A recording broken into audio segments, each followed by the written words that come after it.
Okay, class, today and this week we are going to talk about policy implementation. This is what public administration is about, right? If political science in general is more focused on the government aspect, last week's aspect, the policy formation part of the process, and the political psychology and media studies and stuff like that are more focused on agenda setting and framing, public administration is really the wheelhouse of policy implementation because that's who makes policies happen on the ground. You can change all the policies you want about how the DMV process goes, how registration goes, how much money it is, how many forms there are, blah, blah, blah, blah, blah. Get it all signed up in the law, nice and neat in the General Assembly. And if that law passes and nobody at the DMV reads it, the head of it doesn't pay any attention, they just keep going as they've been going, nothing changes, right? What you actually need is all of those people who work at the DMV on the ground to get the memo that the law changed, that they're doing things a new way, to get the higher ups to start the people drafting the forms, changing the regulations, changing the dollar amounts, changing the way they take payment, doing all of the changes needed so that they can actually roll out and implement that change that's been passed in the law on the ground for regular people so that when you go in to interact with the DMV, all of a sudden, wow, there's all these new forms. I can just pay by credit card. I can do more online. Oh, God, it costs a little bit more, but maybe it's worth it. All these questions you can have. Now, if it's implemented well, that process will happen either in steps or all at once, but hopefully smoothly. Everyone will be informed about it. Nobody will be caught off guard or by surprise or panicked about it. It won't really wreck anyone's individual day or business. And you hope that that's what happens. If it's rolled out poorly, it could be a nightmare. There could be forms that aren't created yet that do things you need to do, and so now you're driving around illegal because the form you need doesn't exist and they don't know what to do about it. You can just imagine all the problems that can happen with this type of bill if it's just implemented poorly. You could be charged too much, the wrong amount, your payment could decline, you're told you can do something online, then it doesn't actually count when you get pulled over and you get a ticket. All of these sort of weird things could happen. So implementing stuff is hard. It's not easy. Just because some judge swings a gavel and issues a court order, or some committee in Congress passes something down to the floor and the floor passes it and it gets signed into law by the governor or the president, doesn't mean that instantly every bureaucrat on the ground is ready to go and change the way you interact with government. Or that every contractor the bureaucrat contracts with is ready to go and change the way you interact with the contractor that interacts with government on your behalf. Right? So implementation is really, really hard. The devil's in the details. There's a whole field around studying it. You all are getting a master's degree essentially in it. So you're trying to become masters of this implementation process. And so this is really the most MPA appropriate week, and it's the wheelhouse of the MPA. I'll just say that. So a lot of what you learn in other classes in this degree program is really about how to make implementation right. So I'm not going to give it short shrift here. But I am going to explain a couple of times where implementation went wrong. There's a great example in the original book about it by Pressman Wildowski called Implementation, where they got a whole bunch of money in the 1960s to try to transform, really modernize, and cure poverty in Oakland, California, specifically targeted there. Boy, all of the young radicals were happy. They got all this money. All this change is going to happen. And the program more or less fizzled out, failed, didn't work, didn't totally materialize. And they go into why. Turns out this happened to like a lot of different model cities. New Haven was one. There's a lot of other studies about that period and what went wrong with a lot of the urban renewal projects. Various problems, whether and how you take race into account at the federal level and at the local level, and whether there's a conflict there is always a problem. Administrative capacity was almost always a problem, right?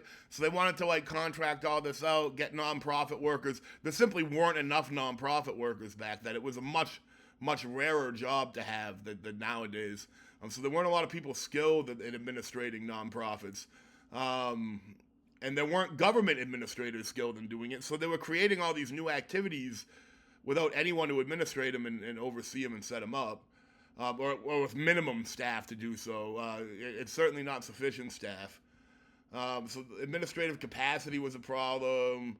The sort of trust that markets would work everything out was a problem, because you'd have this constant issue frame as big government, as handouts, as all this sort of stuff that made these types of urban renewal planning programs unpopular. And so you had some racialized framing there too. Don't get me wrong. And so you end up running into all these problems, and when the rubber hits the road, despite the best intention maybe of the president and Lyndon Johnson at the time and the Congress, I believe that was the 78th Congress, the 78th or 89th? Two numbers in a row. 89th. No, 98th? I've totally lost track of my Congress numbers. Anyway, 1964 and 1965. I'm not going to keep thinking about it. It'll 98th. It had to have been 98th. That makes sense. No? Yeah. Because we're coming right up on the bicentennial, I think. No, it would have been 89th. 89th. Anyway, I'm not going to keep doing it.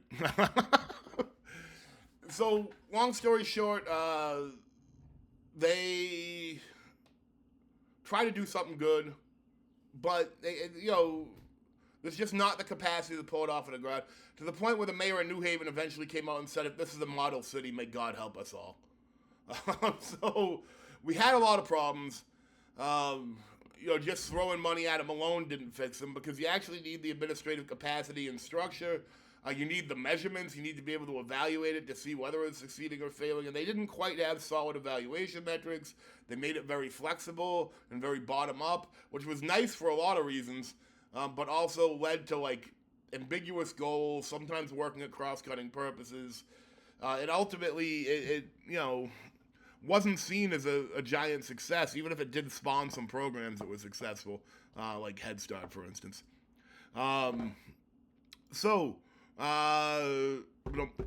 Implementation. It's where the rubber hits the road after the sausage is made, to mix metaphors. It's really important to get right. And sometimes what you want to do is pass something and not roll it out right away, so you're able to implement it smoothly.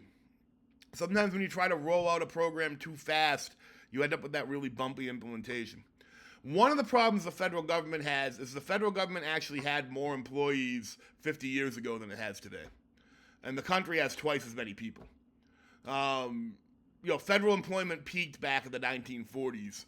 It went down to about 2 million federal civilian civil servants, and it's just not enough to do a whole lot of new things. So they end up having to contract everything, or shunt it down to the governors, who then have to shunt it down to the mayors, or expand state government, or do what they can. And this preoccupation with not expanding federal government has meant that state and municipal government have expanded a lot in the last 50 years, while federal government has just sort of stayed there kind of shriveled and small and incapable of moving quickly, because it doesn't have a hell of a lot of administrative capacity. And so you have to have that in mind when you roll out a federal program. One beautiful example is when they came up with Medicare, within 1 year that sucker was rolling. Program was out, people were using it. 1965, by 1966, Medicare is a thing. They're desegregating hospitals in the South to get that Medicare money. People are signed up for it, they're taking it, it's working. The Affordable Care Act was so much more complicated, because it was about minute insurance market regulation. You had to get all the companies on board, and yada, yada, yada, yada. All 50 states had something different to say. Courts. And so it took over 4 years to roll out and still wasn't finished. One of the problems with that is, if you're president and you're running on, I did this big thing, but then it takes more than 4 years to implement, you're going to go into an election saying, I did this big thing, and people are going to go, where? Where's your big thing? I think Democrats today are trying to really push on, we got this infrastructure bill passed, and it's that's nice, you said it was more money than any time since Eisenhower. Where's all the new stuff? And they can point to, an interchange in Newport, or this, that, the other thing that's happening. But it doesn't feel revolutionary. And maybe that's because the biggest hunk of the money won't be coming until 25, 26, 27, after the election. right? So sometimes, like, good policy can be bad politics. And I think when you're implementing and you're thinking through policy implementation, if you don't think about the politics of it, you're doing your boss a disservice, right? So the last thing I'll say with this is don't just think about making good policy. Think about making good politics, because oftentimes if you get the politics right, the policy stands a much better chance of surviving. That said, I will see you next week.